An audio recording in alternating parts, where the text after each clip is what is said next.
मैं तो बस इतना जानता हूँ माता कि पतिव्रता नारी का ध्यान कभी पति सेवा से हट ही नहीं सकता। माँ पार्वती क्रोधित हो गई कि नारद, अरे जाके पैर में फटी देवाई, वो क्या जाने भीड़ कराई, तुम्हें क्या पता अग्नि से शरीर कितना जलता है।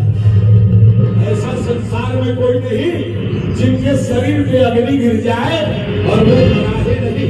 देवर्षि ने कहा नारायण नारायण, किसी की बात कोई जाने माता, मैं तो बस इतना जानता हूँ कि इस संसार में एक नारी है जिसने संसार में पतिव्रता का मान बढ़ाया है, जिसने सारे संसार को एक पाठ पढ़ाया है, ओम पति परमेश्वराय नमः। और जिनके पति परमेश्वर होते हैं उससे कोई दुख नहीं होता।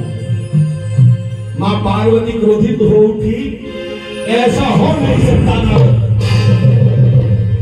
देवर्षि ने कहा नारायण नारायण माता, नाराज न हो माता अपने पुत्र पे, मेरी गलती को क्षमा, जो मैंने देखा, जो मैं जानता हूं बस वही बता रहा हूं।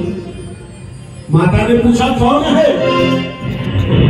नारद ने कहा कि माता भूलोक में अत्रि अत्रि ऋषि हैं, उनकी पत्नी मां अनुसुईया, जिन्होंने ओम पति परमेश्वराय नमः का पाठ पढ़ाया, सारी दुनिया को पति परमेश्वर है ये बताया।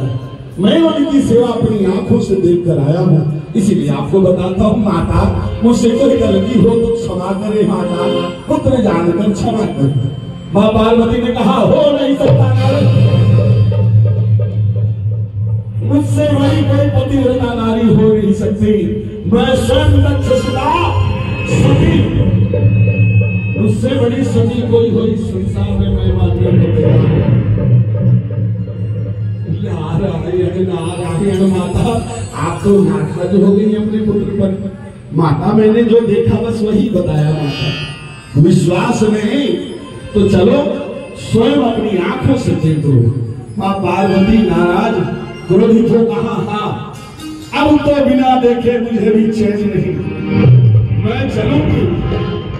और सुनो, मैं अकेले नहीं नारद, तुम भी मेरे साथ चलोगे।